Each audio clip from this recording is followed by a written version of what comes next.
हम बुनियादी तौर पे एक इनफॉर्मल सोसाइटी है और अनफॉर्चुनेटली हम ये कैरियर काउंसलिंग की डिबेट जो है उन स्टूडेंट से करने की कोशिश करते हैं जो अपनी एजुकेशन की लास्ट स्टेज पे होते हैं।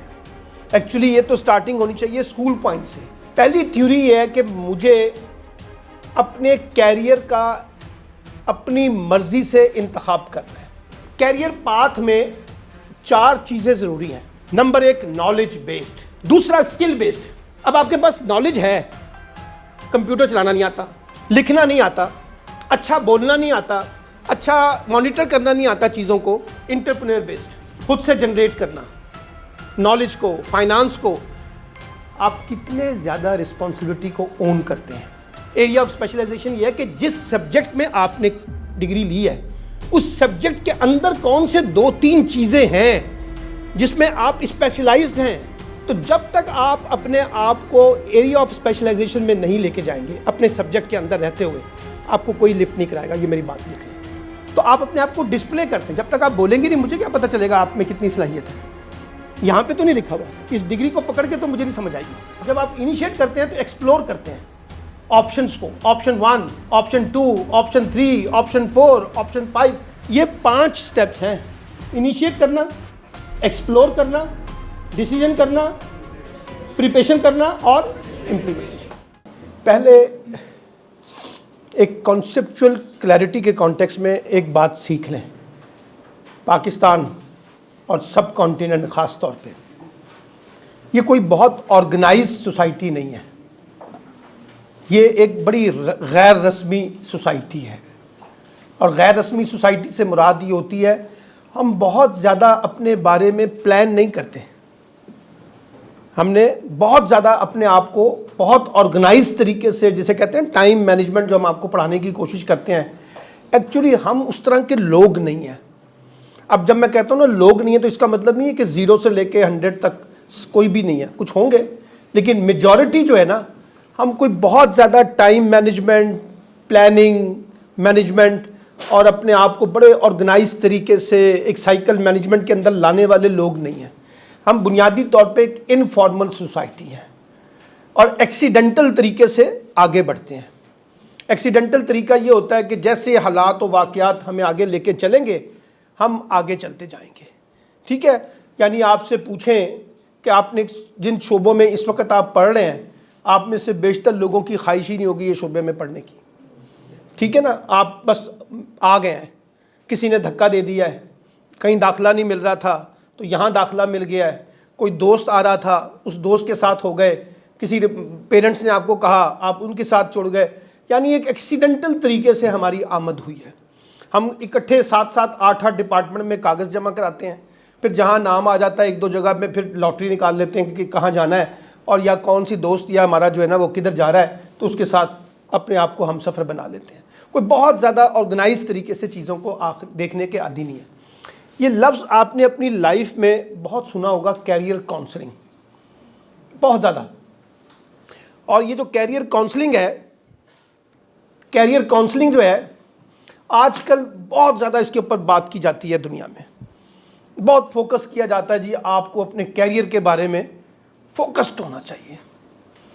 और अनफॉर्चुनेटली हम ये कैरियर काउंसलिंग की डिबेट जो है उन स्टूडेंट से करने की कोशिश करते हैं जो अपनी एजुकेशन की लास्ट स्टेज पे होते हैं, यानी जो मास्टर्स कर रहे होते हैं। एक्चुअली ये तो स्टार्टिंग होनी चाहिए स्कूल पॉइंट से, और जहाँ से आपको पता चलना चाहिए कि आपका एप्टीट्यूड क्या है, आप किस शोबे में जाना चाहते हैं। अब तो अब अपनी एजुकेशन की लास्ट स्टेज पे आके आपसे कहा जाए हमने आपका एप्टीट्यूड टेस्ट लेना है, आपको बताना है कि कौन सा प्रोफेशन आपके लिए ठीक रहेगा, कौन सा नहीं रहेगा, किस में जाना है, किस में नहीं जाना। वो तो आप अपना तैराकी करके आ गए हैं, पार लगा दी है किश्ती आपने। अब आप आखिरी स्टेज के ऊपर खड़े हैं अपनी एजुकेशन की। हो सकता है इनमें से आप में से कुछ लोग एमफिल करना चाहें, कोई पीएचडी करना चाहें, लेकिन शोबा आपका समझ आ गया है कि आपने जाना इसी में ही है अब। ठीक है, लेकिन क्योंकि कैरियर काउंसलिंग पे बड़ा फोकस किया जाता है, देखिए 2 थ्योरियां हैं, मैं पहले आपसे थोड़ा सा शेयर करता हूं, फिर मैं उसके ऊपर आता हूं डेफिनेशन के ऊपर। पहली थ्योरी ये है कि मुझे अपने कैरियर का अपनी मर्जी से इंतखाब करना है। इसका मतलब है कि आपको कोई मैट्रिक के बाद ये सोच आ जानी चाहिए कि आपने क्या बनना है, और उसके मुताबिक फिर आप अपना एजुकेशन प्लान जो है, अपना कैरियर प्लान जो है, अपनी एजुकेशनल प्लान जो है, उसी के मुताबिक उसको वे फॉरवर्ड की तरफ लेके जाते हैं। एक ये है कि नहीं, अब वो तो हो गया हादसा जो मेरे साथ होना था, मैं तो नहीं कर सका मैट्रिक में ये प्लान, अब तो मैं मास्टर्स में खड़ा हुआ हूँ, अब तो जिस सब्जेक्ट में मैं पढ़ रहा हूँ बस इसी सब्जेक्ट में ही मैंने आगे जाना है। तो फिर इसका मतलब है कि जिस सब्जेक्ट के अंदर आ गए हैं उसका कैरियर प्लान क्या है, ठीक है ना, एक ओवरऑल कैरियर प्लान और एक जिस शोबे के अंदर आप आ गए हैं अब इसका कैरियर प्लान क्या करना है, इसी के अंदर रहते हुए मैंने कैसे खेलना है, अपने आप को कैसे पॉलिश करना है, अपने आप को कैसे बनाना है, अपने आप को कैसे संवारना है, अपने आप को कैसे मैं शानदार नजर आऊं दूसरों के मुकाबले में, अपने आप को कैसे मैं बिल्ड करूं दूसरों के मुकाबले में, यानी फिर उसके अंदर रहते हुए। अब आप देखिए पहला कॉन्सेप्ट जो हमारे यहाँ है कैरियर काउंसलिंग का। Career counselling is a type of advice. कोई आपको एडवाइस ही कर सकता है, आप किसी से मशवरा मांगें अपने कैरियर के बारे में तो कोई आपको डिक्टेट नहीं कर सकता, कोई आपको एडवाइस कर सकता है। अगरचे कहीं जगह पे डिक्टेशन भी होती है, यानी पेरेंट्स आपको डिक्टेट कर देते हैं कि ये करना है, ठीक है, फैमिली आपको डिक्टेट कर देती है, लेकिन बेसिकली वो एडवाइस होती है असूली तौर पे। Career counselling is a type of advice giving and support provided by the career counsellor. जो भी कैरियर काउंसलर, अब ये कैरियर काउंसलर को ये ना देखें कोई प्रोफेशनल कोई बंदा है, कैरियर काउंसलर आपके वालिद भी हो सकते हैं, आपकी वालदा भी हो सकती हैं, आपके रिलेटिव्स में भी कोई हो सकता है, आपके कोई दोस्त सीनियर भी हो सकते हैं, आपके बड़े भाई बहन भी हो सकते हैं। जो भी आपका कैरियर काउंसलर है जो आपको एडवाइस कर रहा है वो कैरियर काउंसलर है। To help the clients manage their journey, life, learning and work changes. ये जो आपकी पूरी लाइफ की जो लर्निंग है उस कॉन्टेक्स्ट में, आपकी ज़िंदगी के बारे में और आपके वर्क चेंजेस के बारे में, जैसे जैसे आप तब्दील हो रहे हैं अपने कामों के कॉन्टेक्स्ट में, तो someone to give you advice, कोई आपको एडवाइस कर रहा है कि आपका वे फॉरवर्ड क्या होना चाहिए, वो ये होना चाहिए। अपने तजर्बे की बुनियाद पे, अपने इल्म की बुनियाद पे, अपने मुशाहिदे की बुनियाद पे, अपनी सलाहियत की बुनियाद के ऊपर वो आपको एडवाइस कर रहा है। आप चाहें तो वो एडवाइस आप लेंगे और चाहे तो आपको एडवाइस नहीं लेंगे। दो ही ऑप्शन है ना आपके पास, ठीक है, या तो मैं डिक्टेशन डंडा चलाऊंगा तो आपको शायद माननी पड़ जाए, लेकिन जब मान भी लेंगे तो अंदर से नहीं मानेंगे, अंदर से नहीं मानेंगे। हम में से बेशतर लोगों ने वो काम किए हैं जो हमें डिक्टेशन की सूरत में मिले हैं, अंदर से हमारे दिल ने नहीं कहा, वो कुछ और कहता था करने को, ठीक है। तो ये एक तजाद फिर हमारे अंदर रहता है, मैं करना कुछ और चाहता हूँ, कर मैं कुछ और रहा हूँ। वो जब पूछा जाता है ये कर क्यों रहे हो, तो आपके पास डिफरेंट ऑप्शन है जी। किसी ने डिक्टेट कर दिया, पेरेंट्स का इंसिस्ट था कि डॉक्टर बनना है, इंजीनियर बनना है, किसी रिश्तेदार का था, मुझे वहाँ पे वो चीज़ ऑप्शन नहीं मिली, मुझे ये वाली अपॉर्चुनिटी मिल गई। कई मेडिकल स्टूडेंट से पूछे ना, वो कहते हैं जी हमने मेडिकल में जाना था, मेडिकल मिला नहीं, तो फिर हमने एमएससी करनी शुरू कर दी। ऑप्शन आपके पास फिर वो महदूद हो जाते हैं। तो ये याद रखिए कि कैरियर काउंसलिंग एक जस्ट एडवाइस है, नंबर 1, ठीक है, और नंबर 2 वो प्रोवाइड करती है आपको एक अपॉर्चुनिटी अपनी ज़िंदगी के अंदर कोई ऑर्गेनाइज तब्दीलियों के हवाले से, एक मुनज़्ज़म किस्म की तब्दीलियों के हवाले से वो आपको ज़रा एडवाइस करती है। अब आप ये भी देखिए ज़रा, career counselling is a beneficial for both short term and mid term and long term. इसमें तो शॉर्ट टर्म और ज़रा लॉन्ग टर्म लिखा हुआ ना, एक बीच में एक और वर्ड्स भी लिख लें मिड टर्म, यानी तीनों तरीके से आपको वो आपको इमीडिएट भी बताएगी, आपको ज़रा थोड़ा सा वक्फा करके भी बताएगी, और आपको एक लॉन्ग टर्म प्लान भी बताएगी। यानी ये आपको बेनिफिट प्रोवाइड करेगी counselling, short term, mid term और लॉन्ग टर्म, ठीक है। इन योर प्रोफेशनल लाइफ, अभी क्योंकि कैरियर काउंसलिंग हो रही है, अभी मैं पर्सनल लाइफ में नहीं आ रहा, वो मैं अभी उसका अगला हिस्सा होगा मेरा, ये प्रोफेशनल लाइफ है। अब ज़रा आप तो भी कहीं जॉब नहीं कर रहे, आप तो सब स्टूडेंट्स हैं ना, लेकिन वो जो स्टूडेंट्स है वो भी एक प्रोफेशनल लाइफ है ना, एक ख़ास डिसिप्लिन के अंदर आप पढ़ रहे हैं ना, उसी के रिलेटेड आप अपने आप को डेवलप करना चाहते हैं, उसी से रिलेटेड आप अपने आप को पॉलिश करना चाहते हैं, उसी से रिलेटेड आप अपने आप को निखारना चाहते हैं, तो वो आपका प्रोफेशन ही होगा ना एक सतह के ऊपर, ठीक है। तो वो उसने आपको short term, mid term, long term एक प्लान देना है, एक रोड मैप देनी है फॉर द सक्सेस। किसके लिए देनी है? कामयाबी के लिए। योर प्रोफेशनल लाइफ, आपकी प्रोफेशनल लाइफ में spending time with a career counsellor enables you to recognise your values as a professional. अब वो आपके अंदर की जो सलाहियतें हैं, अगर आपका कोई काउंसलर है जो आपको बता रहा है, वो कह रहा है देखो तुम में ये सलाहियत है, तुम ये काम बहुत अच्छे तरीके से कर सकते हो या कर सकती हो, ठीक है ना, क्योंकि वो आपको जानता होगा ना, ठीक है ना। एक अच्छा काउंसलर कौन होता है? जो नहीं भी जानता ना, आप पहली दफ़ा मेरे पास आएंगे कि जी हमें काउंसलिंग चाहिए, तो ऐसा नहीं होगा कि मैं आपको फौरी तौर पे एडवाइस करना शुरू कर दूंगा। मेरे पास जितने लोग आते हैं ना कैरियर काउंसलिंग के लिए, मैं उनसे कहता हूं कि भाई पहले आप बोलें टिका के, मैं पहले आपको सुनना चाहता हूं, क्योंकि मैं सुनूंगा तो फिर मैं आपके बारे में कोई ओपिनियन डेवलप करूंगा ना, या आपने अब तक क्या काम किए हुए हैं वो सुनना चाहता हूं। जी मैंने वॉलंटियर वर्क ये किया हुआ है, मैंने ये किया हुआ है, मुझे ये शौक है, मुझे ये काम है, मुझे वो काम है, मुझे ये आता है, मुझे वो आता है। मसलन एक लड़की मेरे पास आई स्टूडेंट, वो मैथमेटिक्स की स्टूडेंट थी, अपने कैरियर काउंसलिंग में आई थी। बातों बातों में पता चला कि वो बहुत ही आला किस्म की कुक है और लेबनीज, चाइनीज, बड़े शानदार फूड बनाती है। तो मैंने उसे कहा कि यार ये तुम्हें इतना कुछ आता है तो अपना क्यों नहीं सिस्टम चलाती? उसने कहा सर मैं कर सकती हूँ। मैं कहा बिल्कुल कर सकती हूँ। और वो अब उस फील्ड के अंदर अपने आप को मैथमेटिक्स से निकल के जो उसकी सलाहियत, यानी मैथमेटिक्स की सलाहियत किसी ने नहीं देखी थी, वो बस आ गई, सलाहियत उसकी कुछ और थी। तो ये बेसिकली एक इनेबल्स इन्वायरमेंट को क्रिएट करता है काउंसलिंग जो है, ताकि आपको रिकग्नाइज किया जा सके। हर शख्स चाहता है कि उसको रिकग्नाइज किया जाए। मैं जिस भी प्रोफेशन में हूं, मैं चाहता हूं कि मैं ऊपर तक जाऊं, बॉटम तक जाऊं, मुझे some people recognise, yes this is one, ये है लड़की, ये है लड़का जिसने बड़ा बेहतरीन तरीके से परफॉर्म किया। क्योंकि जब तक रिकग्निशन नहीं होती हमारी सेल्फ सेटिस्फैक्शन नहीं होती, ठीक है। अच्छा, as a professional find a new job, मुझे एक नया जॉब चाहिए, मैं इस वक्त इस वाली प्लेस से तंग हूं, ठीक है, तो मुझे एक नया जॉब चाहिए। तो कैसे, किस किस्म का जॉब होगा? इसी फील्ड में चाहिए या किसी और फील्ड में आप अपना इंटरेस्ट पैदा कर रहे हैं? To find a new job, get a promotion, मुझे प्रमोशन ही नहीं मिलता, तो प्रमोशन के क्या लवाजमात होते हैं उसको लर्न करना पड़ेगा। फिर वो आप प्रमोशन चाह रहे हैं, एक जगह पर स्टक होकर बैठ गए हैं। और just get advice concerning work, हो सकता है आपको अपने काम से मुतल्लिक कोई एडवाइस चाहिए कि जी मैं यहाँ पे वो एफिशिएंसी नहीं शो कर पा रहा जो मेरे से लोग एक्सपेक्ट करते हैं, या जिससे मैं अपने आप को मुतमईन कर पाता हूँ, ठीक है। Related issues from an ex, कोई भी इशू के जिसके ऊपर मैं एक्सपर्ट ओपिनियन हासिल कर सकूँ।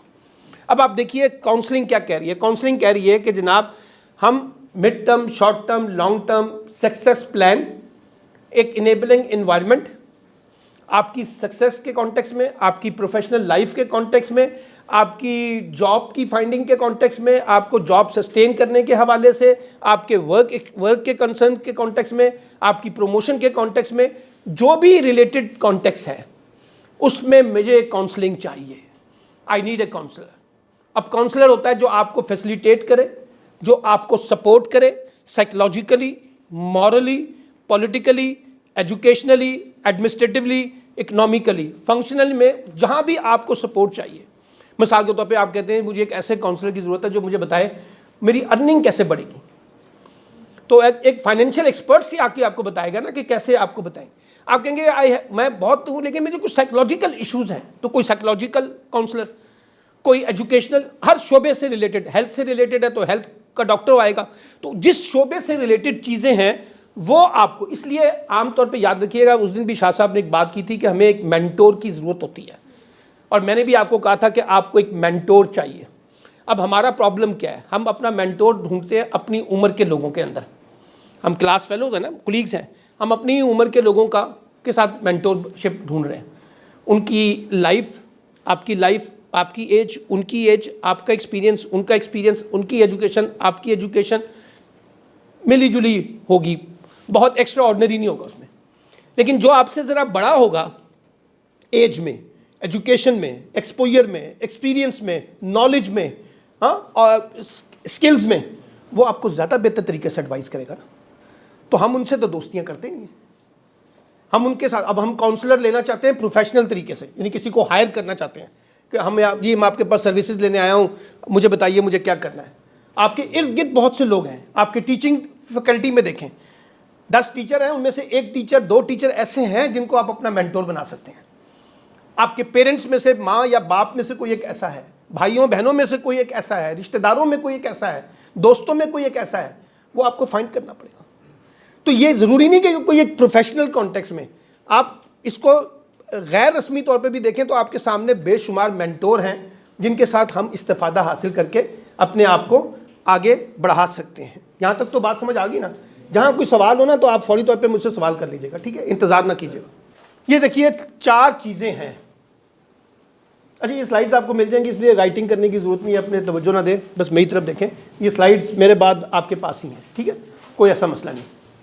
कैरियर पाथ में 4 चीज़ें ज़रूरी हैं, किसी भी कैरियर में चले जाएं, हत्ता तक कि आप जो है ना कोई सब्ज़ी की दुकान खोल के बैठ जाए, वो भी कैरियर है ना, प्रोफेशन है।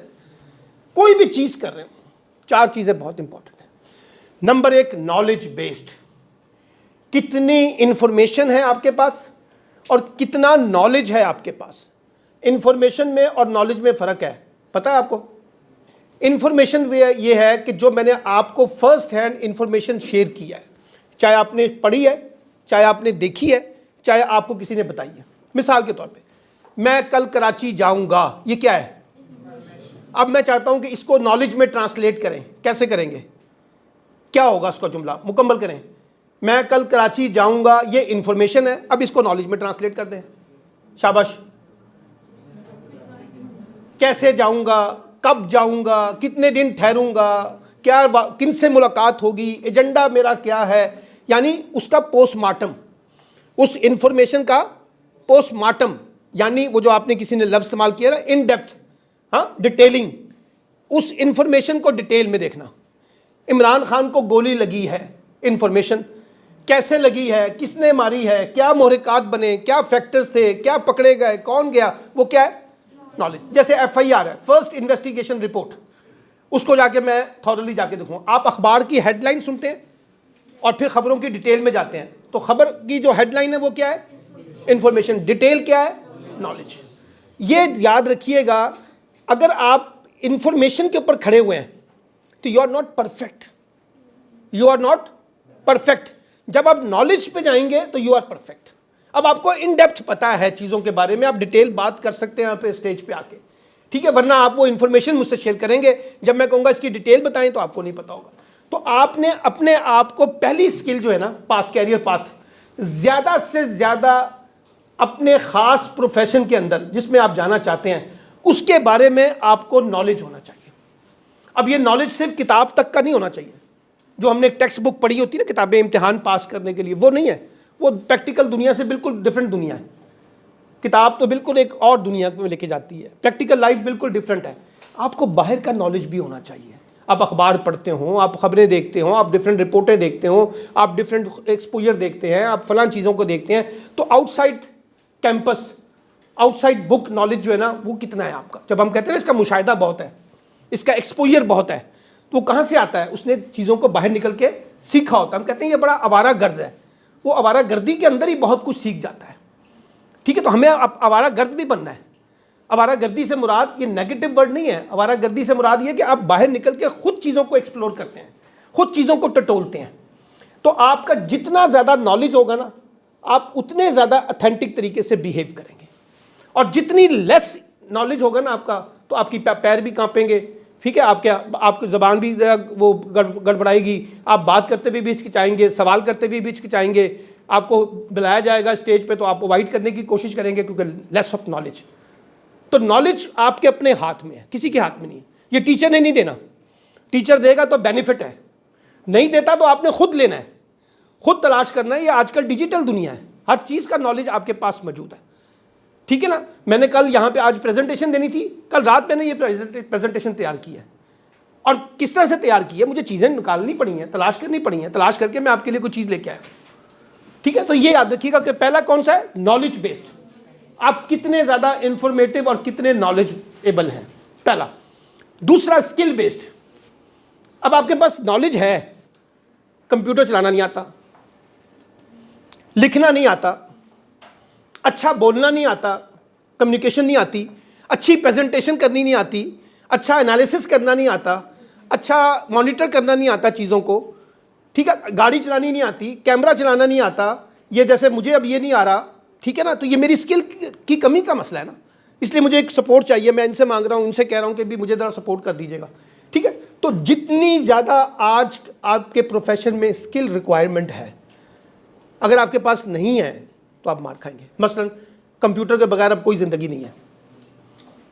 किसी भी जॉब में चले जाएं, आपको कंप्यूटर चलाना आना चाहिए, और कंप्यूटर भी अच्छा खासा, ऐसा नहीं सिर्फ कंपोजिंग करना, अच्छा खासा उर्दू चलानी आनी चाहिए, उर्दू लिखनी आनी चाहिए इन पेज के ऊपर। ये नहीं कि उर्दू, मेरे कई स्टूडेंट्स मुझे मिलते हैं यूनिवर्सिटी में, उनको इन पेज ही नहीं आता। मैं कहता हूँ क्या कैसे जाओगे फील्ड के अंदर? तो आपको कंप्यूटर नॉलेज होनी चाहिए। आपको अब आपको हर जगह पे आपको कोई कैमरे नजर आते हैं, बहुत सारे लोग इसी को इस्तेमाल करते हैं ना, इसी कैमरे को इस्तेमाल करते हैं ना, इसका इस्तेमाल करना आना चाहिए। कैमरा खुद ही तस्वीर बनवाएं। हमारे प्रेस फोटोग्राफर को देखें, अब वो बड़े कैमरों के मुकाबले में ये वाले से बना के भेज रहे हैं।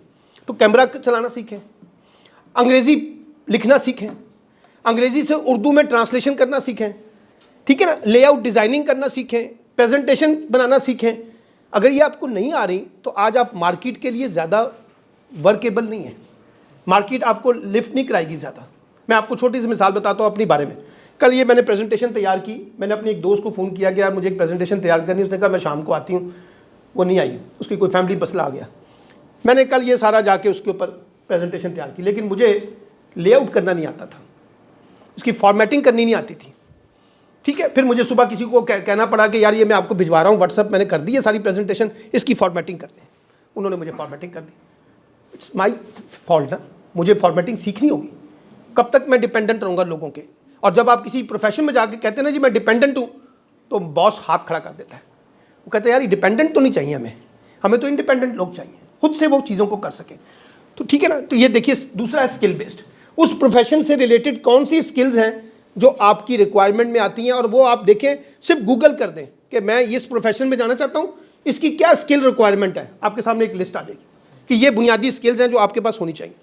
थर्ड, एंटरप्रेन्योर बेस्ड, खुद से जनरेट करना नॉलेज को, फाइनेंस को। मैं तो उन लोगों में से हूं जो इस बात का कायल है कि बीएस प्रोग्राम की पहली फीस आपके पेरेंट्स पे करें, बाकी 7 सेमेस्टर की फीस आपको खुद जनरेट करनी है। ये नहीं होता कि आप डिपेंडेंट होकर बैठ जाएं माँ बाप के पास 25 साल 27 साल हाथ फैला के कहते हैं 100 रुपये दे दें। I don't like it. जब मैं स्कूल में था तो मैं छोटे छोटे काम करके पैसे क्रिएट करता था, किताबों की जिल्दें कर दी, ट्यूशन पढ़ा दी, किसी दुकान पे सेलमैनी का काम कर लिया। चले फीस तो हमारी कुछ थी नहीं ज़्यादा, कोई 50 रुपये 100 रुपये फीस होती थी, कोई इतना बड़ा मसला नहीं था, लेकिन अपने रोज़मर्रा के खर्चे में वहीं से निकालता था, माँ बाप के पास हाथ नहीं फैलाता था। हम अभी भी उसी तरीके से हाथ फैला के खड़े हुए। तो एक आपका एंटरप्रेन्योर एटीट्यूड चाहिए मार्केटिंग के कॉन्टेक्स्ट में, चीज़ों को क्रिएट करने के कॉन्टेक्स्ट में, फाइनेंस को जनरेट करने के कॉन्टेक्स्ट में। अब तो लैपटॉप की मदद से आप बेतहाशा बिजनेसेस जनरेट कर सकते हैं सर, अगर आपको काम आता है। लोगों ने लिखा हुआ है, आप जाएं वहाँ पे जाके काम पड़ा हुआ है, अगर आपको आता है तो आप उनको बताएं जी मैं ये असाइनमेंट पकड़ना चाहता हूँ और चाहती हूँ, और वो कहेंगे इतने पैसे हैं, आपको इतने डॉलर मिलेंगे, आप काम करें। लेकिन वो स्किल आपको आनी चाहिए। ट्रांसलेशन का काम बहुत पड़ा हुआ है, लेआउट डिज़ाइनिंग का काम बहुत पड़ा हुआ है, हाँ बहुत से काम है। तो जितना आप एंटरप्रेन्योर मॉडल में जाएंगे, आप अपनी ज़िंदगी उतनी ज़्यादा आसान करते जाएंगे, डिपेंडेंट से इंडिपेंडेंट की तरफ। लेकिन ये नहीं होगा कि पहले आप इंतज़ार करेंगे बीएस प्रोग्राम 8 सेमेस्टर ख़त्म हो और उसके बाद जाके फिर मेरी कोई उंगली पकड़े और फिर वो मुझे बाहर मार्केट में लेके जाए। आजकल उंगली पकड़ने वाला कोई नहीं है, बहुत कम है, और कोई पकड़ेगा तो वो आपको एक्सप्लॉइट भी करेगा, ठीक है ना। तो ये याद रखें, आपको अपने आप को खुद पॉलिश करना है, अपने आप को खुद रीबिल्ड करना है, अपने आप के अंदर की सलाहियतों को खुद आइडेंटिफाई करके आपको वो चीज़ों को इवैल्यूएट करना है कि मैं कौन सी चीज़ करूं जिसकी मदद से मैं आगे जा सकता हूं। तो आपको एक एंटरप्रेन्योर आना पड़ेगा, और जब आप एंटरप्रेन्योर बेस में जाएंगे तो आप ऑटोमेटिकली फ्रीलांस होते जाएंगे।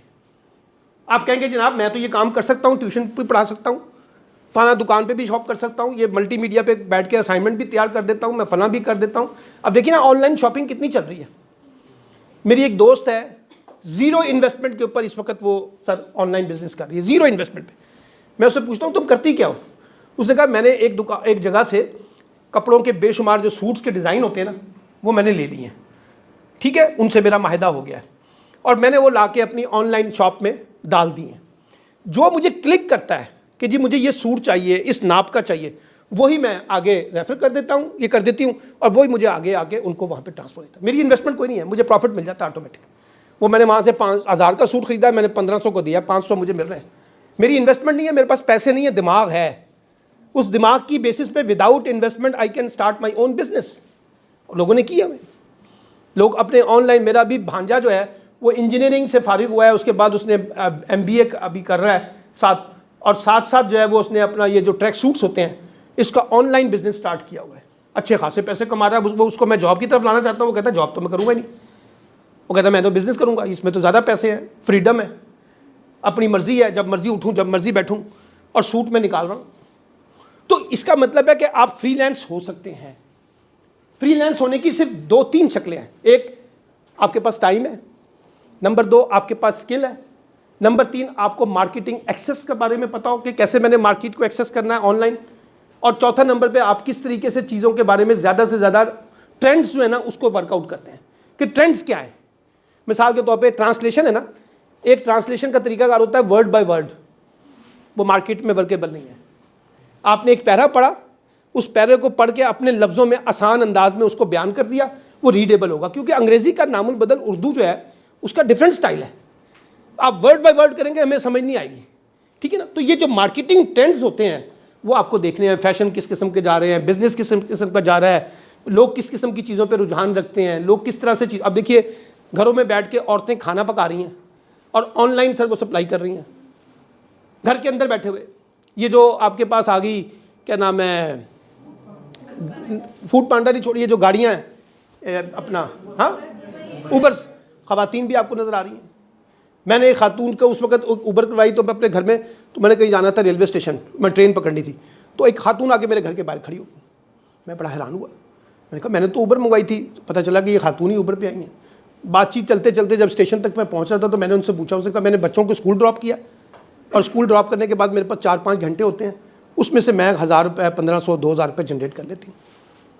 लोग टाइम अपना वेस्ट नहीं कर रहे हैं, स्किल भी है, फ्रीलांस भी है, गाड़ी भी अवेलेबल है, उसको यूज़ करना भी आता है, तरीका है, कॉन्फिडेंट है, तो क्या, लेकिन हम नहीं करते। तो अब आप ये देखिए 4 बुनियादी बातें हैं।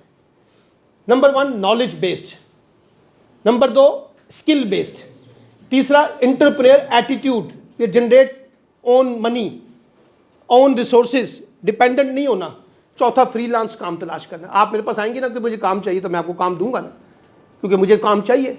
अगर आपको आता है तो मैं कैसे नहीं दूंगा आपको, ठीक है। तो फ्रीलांस आपने चीज़ों को वर्कआउट करना है।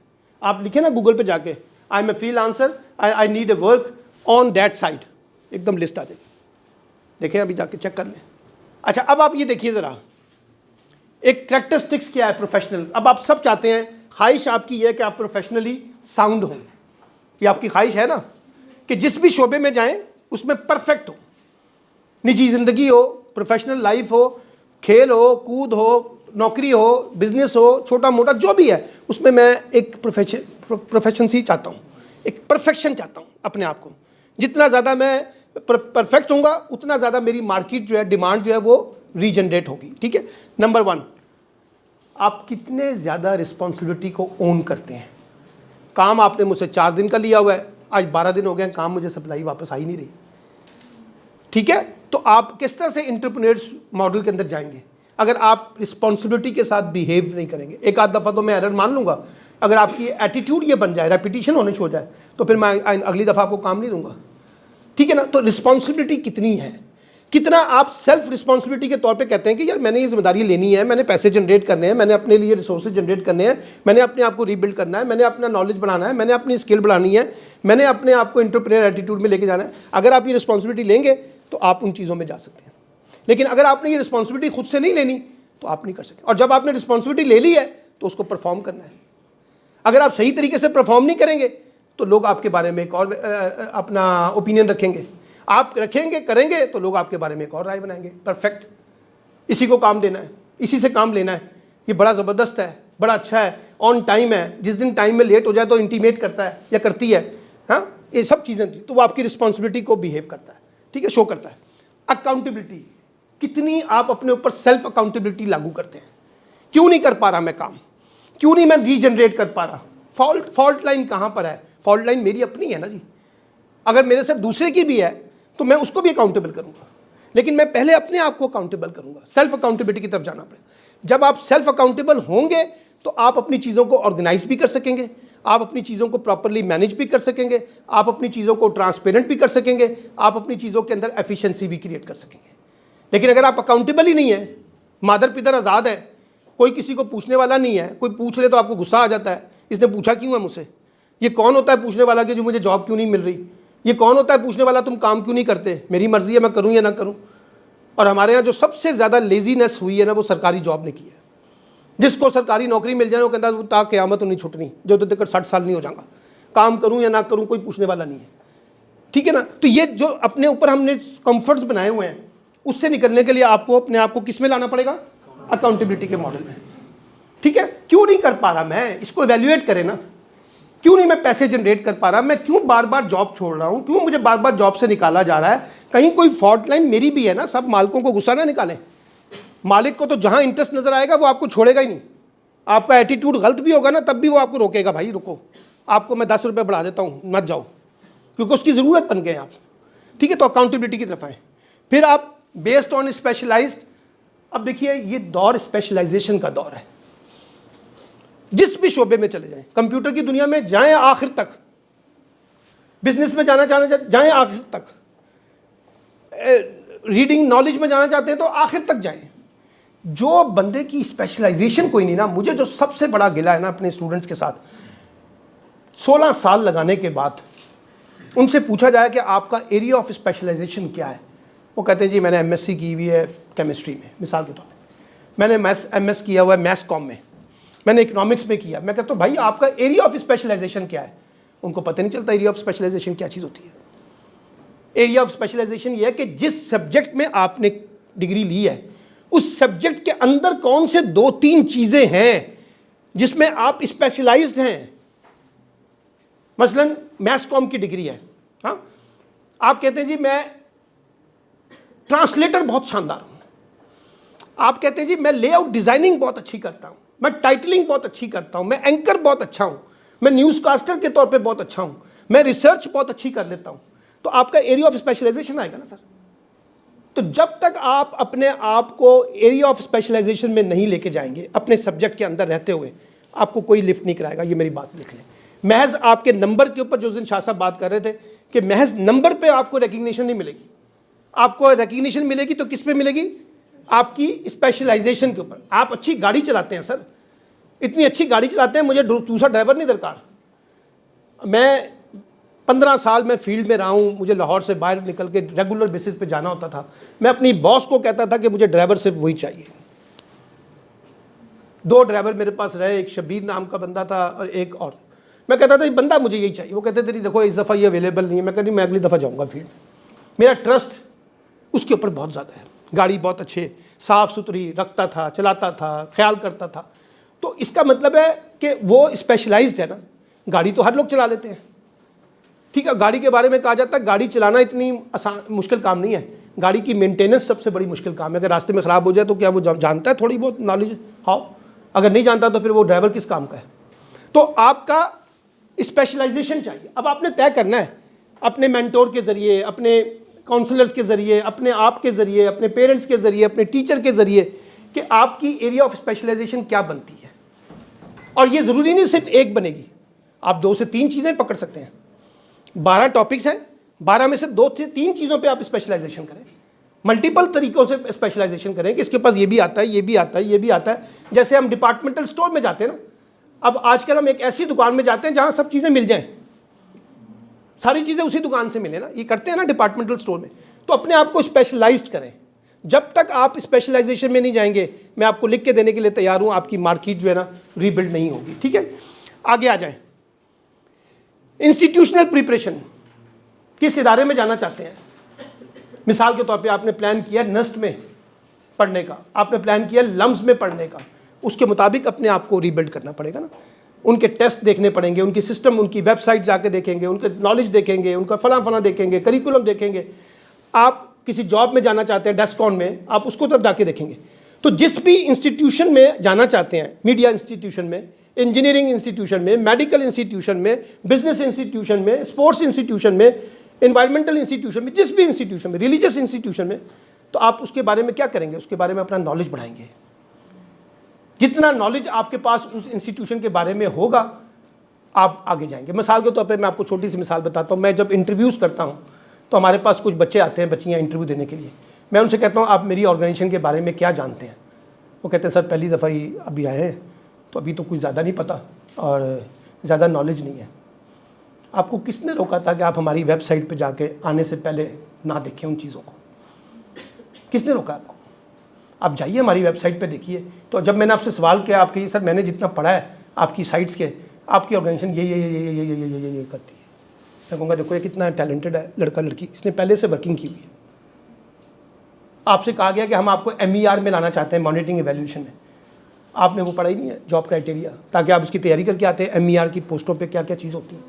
तो हम अपने आप को इंस्टीट्यूशनली बेसिस पे प्रिपेयर नहीं कर पाते, जिसकी वजह से प्रॉब्लम हमें फेस करनी पड़ती है। ऑटोनॉमी नहीं है, अपने ऊपर खुद मुख्तारी नहीं है, फैसला मैं ये करना चाहता हूँ, फैसला कोई और कर रहा होता है।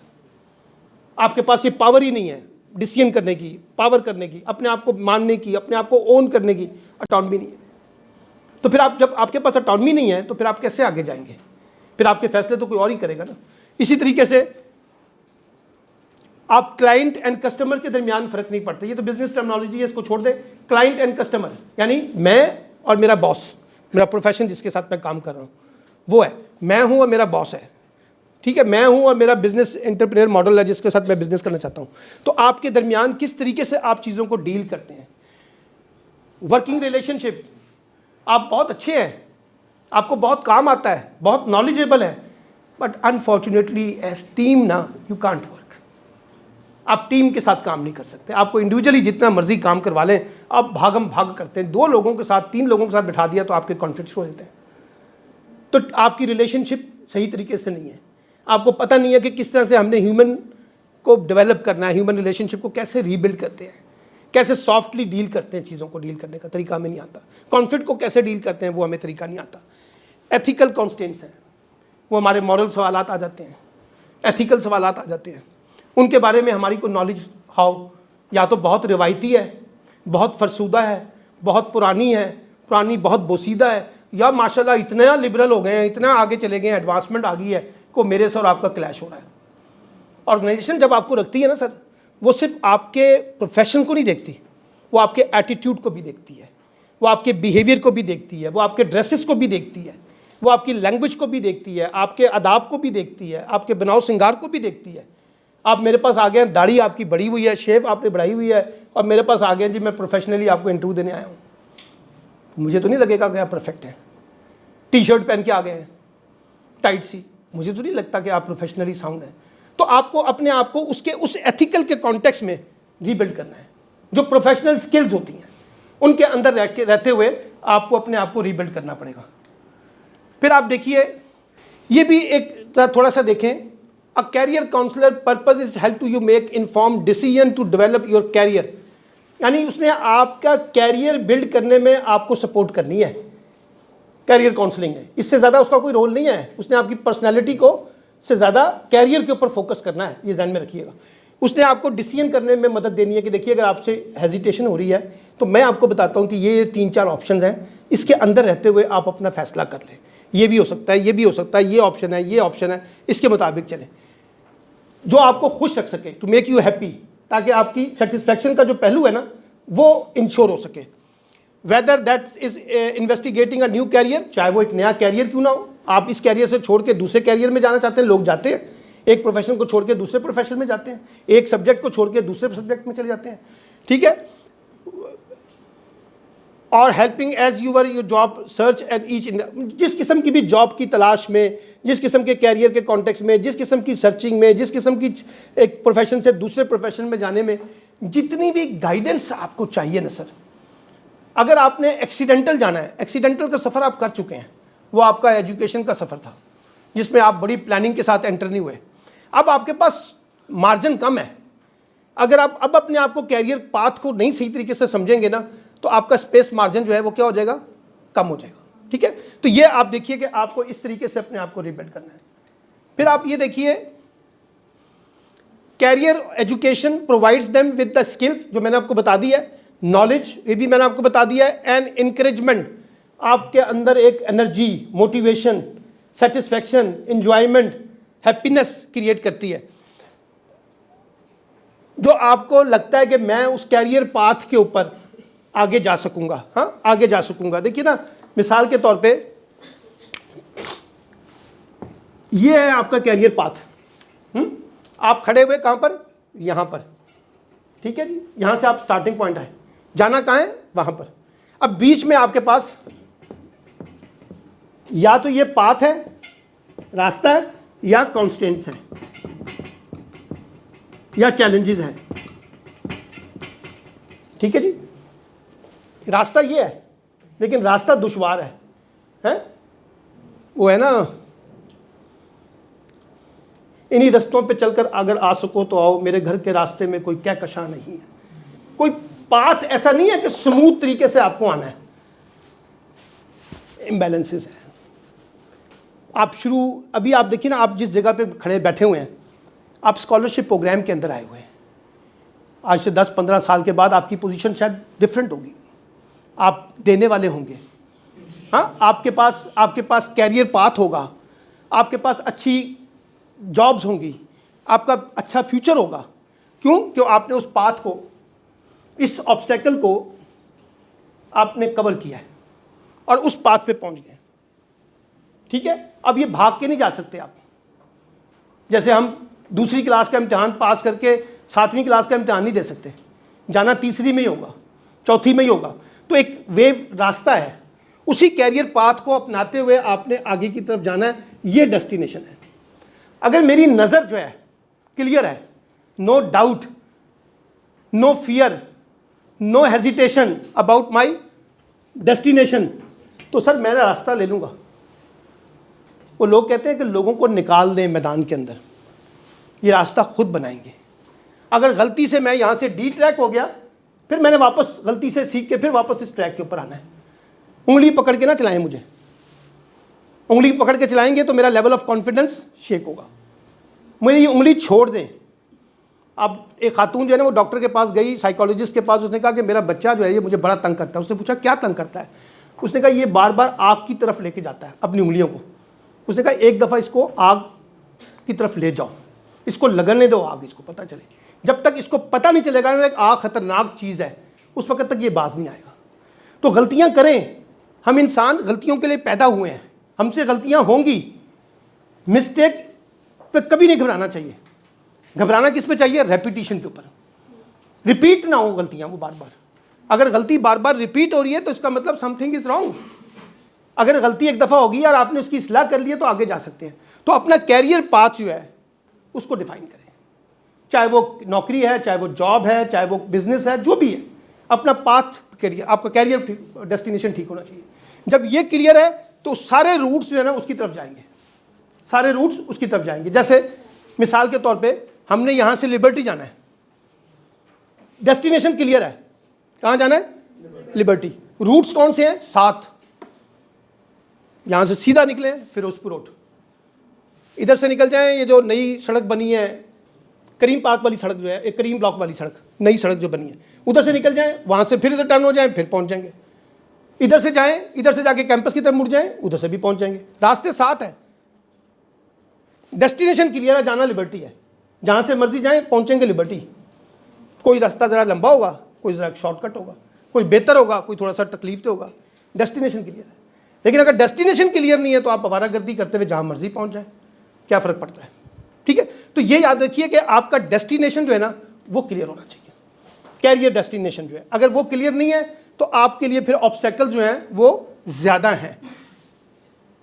अच्छा जी, फिर वो देखिए, student display higher levels of engagement and motivation. आप अपने आप को डिस्प्ले करते हैं। सर मैं आपसे पूछता हूँ, आपकी बेस्ट 5-6 खूबियाँ क्या हैं? क्या आपकी अचीवमेंट हैं? आप बताते हैं 1 2 3 4 5। अब मैं उसको मैयर करता हूँ ना सर, कि ये जो बात कर रहा है या कर रही है, ये वाकई इसकी डेस्टिनेशन है या इसकी अचीवमेंट है, इसकी स्किल्स हैं। तो आप अपने आप को डिस्प्ले करते हैं। जब तक आप बोलेंगे नहीं, मुझे क्या पता चलेगा आप में कितनी सलाहियत है? यहाँ पे तो नहीं लिखा हुआ, इस डिग्री को पकड़ के तो मुझे नहीं समझ आएगी जब तक आप डिस्प्ले नहीं करेंगे। ठीक है ना? तो जब आपको डिस्प्ले करना आना चाहिए। आप डिस्प्ले उस वक्त करते हैं जब आपको चीज़ें आती हैं। अगर आपको आती नहीं है तो फिर आप डिस्प्ले कैसे करेंगे? तो स्टूडेंट्स के अंदर ये मोटिवेशन होनी चाहिए कि I can display my self, मैं अपने आप को डिस्प्ले कर सकता हूँ, मैं अपने आप को मार्केट कर सकता हूँ, मुझे अपने अंदर की जो स्किल्स हैं उसको मैंने बताना है कि मुझे ये टैलेंट है, आई कैन डू दैट। तो वो डिस्प्ले करना सीखें कि किस तरीके से वो इंगेजमेंट होगी, किस तरीके से वो मोटिवेशन होगी। When they have a clear understanding, जब आपके पास क्या होगी? क्लियर अंडरस्टैंडिंग होगी। किस बात की? आप करना क्या चाहते हैं। अगर आपके पास ये क्लियर अंडरस्टैंडिंग नहीं है कि आप करना क्या चाहते हैं, तो आप मेरे पास कुछ और लेने आए थे, मैंने आपको और कुछ बेच दिया है। हम अक्सर अपने आप से ना वो करते हैं, यार मैं सौदा तो वो लैन गया सी, लैके मैं की आ गया। दुकानदार को मैंने रखे थे पैसे इस बात के लिए, उसने मुझे ऐसा इमोशनल ट्रैप किया कि उसने अपनी चीज़ बेच दी। इसका मतलब है आपकी अंडरस्टैंडिंग और आप चाहते क्या थे क्लियर नहीं थे। आप चले गए विंडो शॉपिंग करने के लिए, उस विंडो शॉपिंग में फिर उसने जो बेच दिया बस आपकी किस्मत। उस दुकानदार की होशियारी ज़्यादा है, आपकी जेब उसने खाली कर दी है।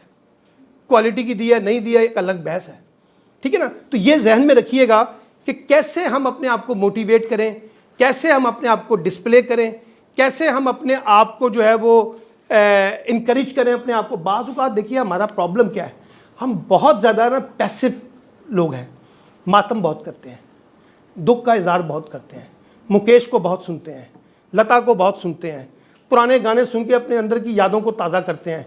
जो भी चीज़ हमसे महरूम हो गई है ना, बुरी बात नहीं है, मैं भी सुनता हूँ, हम सब सुनते हैं अपनी ज़िंदगी के अंदर, लेकिन उसको इतना डोमिनेट नहीं करते अपने ऊपर कि हमारे अंदर मोटिवेशन ख़त्म हो जाए आगे बढ़ने की, इनकरेजमेंट हम बढ़ जाए। हम आपसे कोई गलती हो जाए ना तो हम फौरी तौर पे टोकते हैं आपको, आप भी टोकते हैं सबको, लेकिन कोई किसी से अच्छा काम हो जाए ना तो आप तारीफ़ करते वक्त कंजूसी का मुजाहरा करते हैं, वहाँ कंजूसी करते हैं आप। तारीफ़ सबसे ज़्यादा करनी चाहिए, एप्रिसिएशन सबसे ज़्यादा करनी चाहिए। आज आप किसी की इंकरेजमेंट करेंगे, किसी की तारीफ़ करेंगे, दूसरा कल आपको करेगा। सर ये बाटर सिस्टम है, गिव एंड टेक है। ये नहीं हो सकता कि आप तारीफ़ें करते जा रहे हैं वो आपके साथ कंजूसी करता जाएगा, नहीं करेगा वो। एक ह्यूमन नेचर है, जो छोटी छोटी चीज़ें हैं हम उनको उसके ऊपर लोगों को इनकरेज नहीं करते। और आप देखिए जब मैं आप किसी को भी आपको जब इनकरेज करूँगा बहुत ज़्यादा कि यार एक्सीलेंट एक्सीलेंट, आपका ब्लड वो दूसरे तरीके से हो रहा है, आपकी बॉडी लैंग्वेज दूसरे तरीके से बिहेव कर रही है आपके साथ, आपको लगता है मोटिवेशन आपको डिफरेंट तरीके से बिहेव कर रही। अब आपने काम किया 25 पैसे वाला, अगली दफ़ा 50 पैसे का करेंगे, नेक्स्ट टाइम 75 पैसे का करेंगे। लेकिन आपने काम किया 25 पैसे का, मैं कहा thank you very much good, बस 10 पैसे की मैंने आपको शाबाश नहीं दी। लेकिन आपसे गलती हो जाए, मैं कहूँगा ओहो ये क्या कर दिया आपने, सारा काम आपने गर्क कर दिया, सारी रात आपको नींद नहीं आएगी, मैंने आपकी मोटिवेशन को डीमोटिवेशन कर दिया। तो ये जहन में रखिएगा कि बाज़ औक़ात हम अपने आप को मोटिवेशन या डीमोटिवेशन के अंदर फंसा देते हैं। कोई आपको कहता है हो ये ना करें, ये तो बड़ा मुश्किल काम है, छोड़े पर आप नहीं कर सकते। हाँ, गाड़ी आप नहीं चला सकते, डोंट डू दैट। आप सारी ज़िंदगी गाड़ी नहीं सीख सकेंगे। पहली दफ़ा गाड़ी बचती है, लगती है कहीं जगह पे, उसको लगना चाहिए ताकि आपको अपनी एरर का एहसास हो। लेकिन अगर मैं आपको रोक दूं कि आप ये काम नहीं कर सकते हैं, तो इसका मतलब है मैंने आपकी मोटिवेशन को डीमोटिवेट किया और आपने भी उसको एक्सेप्ट कर लिया। आपने भी उसको एक्सेप्ट कर लिया कि मैं ये नहीं कर सकता। कर सकते हैं आप लोगों की बातों के ऊपर अगर अपने आप को डीमोटिवेट कर रहे हैं, आप उस वक्त अपने आप को डीमोटिवेट करें जब आपसे तजर्बा करने के बाद बार बार आपसे नहीं हो पा रहा, इसका मतलब है मेरे अंदर समथिंग इज़ रॉन्ग। ठीक है ना। तो ये ज़रा ध्यान में रखिएगा कि हम कैसे चीज़ों को लीड करते हैं। अब आप ज़रा देखें, ये 5 स्टेजेस हैं, ठीक है जी। मैं जब ये प्रेजेंटेशन तैयार कर रहा था ना तो मेरी अपनी भी लर्निंग हो रही थी, ठीक है ना। कुछ चीज़ों के बारे में आपको रिविजिट करना पड़ता है ना, तो आपको नई नई एडवांसमेंट आ गई हैं, तो मुझे भी लगा कि यार ये मुझे अच्छा मौका मिला है, मुझे भी कुछ तैयारी करने का मौका मिल गया। अब इस प्रेजेंटेशन का फ़ायदा ये है कि मैं 50 जगह और दे सकता हूँ जब भी मैं स्टूडेंट्स के साथ इंटरेक्ट करूँगा। अब आप देखिए, पहला है इनिशिएटिंग स्टेज। इनिशियली शुरू की स्टेज, अर्ली, प्राइमरी, नर्सरी, जहाँ से आपने इनिशिएट करना है, स्टार्टिंग पॉइंट। अगर सर आपको स्टार्टिंग पॉइंट नहीं आ रही ना, तो आप कैसे आगे जाएंगे। अब स्टार्टिंग पॉइंट हम समझते हैं बड़ा काम, बड़ा बिजनेस, बड़ा पैसा, फला। मैंने पता नहीं उस दिन मिसाल बताई थी नहीं बताई थी आपको, कासिम अली शाह साहब की। एक छोटे से ट्यूशन सेंटर से इनिशिएट किया था उन्होंने। आज इतनी बड़ी एम्पायर उन्होंने बनाई हुई है। देखने वाला यही कहता है कि मैं भी कासिम अली शाह बन जाऊँ, लेकिन जब मैं उसे कहता हूँ कि उसने स्टार्ट किया है ट्यूशन सेंटर से, अब कहते हैं सर ये किस काम में डाल रहे हैं हमें, इनिशिएट करने के लिए तैयार नहीं, छोटे जगह से। मेरी एक स्टूडेंट थी, उसने मुझे जाके कहा कि सर मैं आपकी तरह बोलना चाहती हूँ, बड़ा शानदार तरीके से उसने मुझे कहा। मैं कहा मैं कहा मुझे 23-24 साल लगे हैं। तो कहती सर मजाक तो ना करें ना, कोई 10-15 मिनट में समझा दें बस। अब 10-15 मिनट में तो मैं आपको नहीं समझा सकता ना, मैंने तो बहुत छोटे छोटे स्टेजेस से अपने आप को काम शुरू किया था, ठीक है। तो लोग इनिशिएट करते हैं, अब छोटे काम से इनिशिएट करके बड़े काम की तरफ जाते हैं। जैसे आप दरख्त लगाते हैं ना, छोटा सा पौधा, तो पौधे की आबियारी करते हैं ना, पौधा बढ़ाते हैं ना, उसकी पानी देते हैं, उसकी परवरिश करते हैं, उसकी कटाई करते हैं, तब वो जाके ग्रो करता है सर। तो इनिशिएट अगर आप सही तरीके से नहीं कर सके इनिशियल स्टेजेस के ऊपर, आपने सही तरीके से, जैसे मकान बनता है तो क्या कहते हैं, पहले वो डालते हैं ना बुनियादें, अगर वो बुनियादें ठीक ना हो तो ऊपर की इमारत नहीं खड़ी होती सर। इमारत तब खड़ी होगी जब आपने बुनियाद बेस लाइन ठीक की हुई है। तो अपने कैरियर की बेस लाइन जो है उसको ठीक रखें, हाँ, उसको ज़रा बेहतर तरीके से वर्कआउट करें, उस पर ज़्यादा होमवर्क करें, उस पर ज़्यादा मेंटोर से डिस्कशन करें ताकि आप ज़्यादा बेहतर तरीके से जाएं। फिर उसके बाद जब आप इनिशिएट करते हैं तो एक्सप्लोर करते हैं ऑप्शंस को, option 1, option 2, option 3, option 4, option 5। जैसे मैंने आपको बताया कि लिबर्टी जाने के 5 ऑप्शन हैं। आप एक्सप्लोर करेंगे और जितना ज़्यादा एक्सप्लोर करेंगे उतना ज़्यादा आपका नॉलेज भी बढ़ेगा, आपका एक्सपोजर भी बढ़ेगा। और आज की दुनिया में एक्सप्लोर करने के लिए कोई लंबा चौड़ा साइंस नहीं है, सिर्फ ये देखें, इसको एक्सप्लोर करना है। मार्केट बड़ी है, समंदर है, नॉलेज का भी समंदर है, इंफॉर्मेशन का भी समंदर है, अपॉर्चुनिटीज़ का भी समंदर है। आपने एक्सप्लोर करना है कौन सी चीज़ आपके लिए बेहतर है और कौन सी चीज़ आपके लिए बेहतर नहीं है। डू और डोंट आपने वर्कआउट करना है। अगर आप चीज़ों को एक्सप्लोर नहीं कर रहे हैं तो फॉल्ट लाइन किस में है? आप में है ना सर। दूसरों को गिला क्यों कहते हैं? ये हमें बड़ा अच्छा शौक लगता है, माँ बाप जिम्मेदार हैं, उस्ताद जिम्मेदार है, सोसाइटी जिम्मेदार है, हुकूमत जिम्मेदार है, रियासत जिम्मेदार है, मुल्क जिम्मेदार है, और ख़ुद क्या है? खुद कोई नहीं, बड़े इनोसेंट है। आप इनोसेंट नहीं है। अगर आपके साथ ज्यादती हुई है तो उसमें कहीं ना कहीं फॉल्ट लाइन आपकी भी अपनी है, उसको भी वर्कआउट करें। तो आपको क्या करना पड़ेगा? एक्सप्लोर, ज़्यादा से ज़्यादा चीज़ों को वर्कआउट करना पड़ेगा। तीसरा यह है कि जब आपने इनिशिएट कर लिया, एक्सप्लोर कर लिया, तो फिर आपको डिसीजन करना है कौन सा फैसला आपके लिए बेहतर है। हाँ, ये ऐसे ही है ना, जैसे शादी का तय कर लिया है, फिर एक्सप्लोर करते हैं रिश्ते की, फिर रिश्ता एक से ज़्यादा नज़र आते हैं तो फिर डिसीजन में जाते हैं कौन सा हमारे लिए बेहतर रहेगा। तो हर चीज़ के अंदर आपको ऐसी चीज़ों को जब आप एक्सप्लोर करेंगे, उस एक्सप्लोरेशन के बाद फिर आपको किस में जाना पड़ेगा? फैसला साजी में, डिसीजन मेकिंग में। फिर जब आप डिसीजन कर लेंगे, फिर आप उसके लिए क्या करेंगे? प्रिपरेशन करेंगे। कैसे करूँगा? 1 step, 2 step, 3 step, 4 step, 5 step. अब आपने उसकी प्रिपरेशन करनी शुरू कर दी, और जब आपने प्रिपरेशन कर लिए तो फिर क्या करेंगे? Implementation stage. और जब आप इंप्लीमेंट करेंगे तो फिर उसके बाद बेनिफिट्स हैं या नॉन बेनिफिट्स हैं, दोनों तरीके आ सकते हैं। अच्छा काम किया हुआ तो बेनिफिट्स हैं, ना अच्छे तरीके से काम नहीं हुआ तो शायद बेनिफिट ना मिल सके, कम मिल सके, ठीक है ना। तो ये जहन में रखें, ये 5 स्टेप्स हैं: इनिशिएट करना, एक्सप्लोर करना, डिसीजन करना, प्रिपरेशन करना और इम्प्लीमेंटेशन। अब ज़रा थोड़ा सा आज आपने जाके ना अपने आप को वर्कआउट करना है कि इसमें कहाँ कहाँ मैं लैक हूँ। इनिशिएट तो करता हूँ, एक्सप्लोर नहीं करता, एक्सप्लोर करता हूँ, इनिशिएट ही नहीं कर पाता। कई लोग हैं बड़े बड़ी चीज़ों को एक्सप्लोर करते हैं, इनिशिएट नहीं होता उनसे, स्टार्टिंग भी उनसे होती, रह जाते हैं। तो कोई चीज़ों में आप परफेक्ट होंगे और कुछ चीज़ों में आप परफेक्ट नहीं होंगे। जिसमें परफेक्ट नहीं है उसमें परफेक्शन पैदा कर लें। आप इसके मुताबिक अपने आप को रिविजिट करें, इसी के मुताबिक अपने आप को लेके चलें।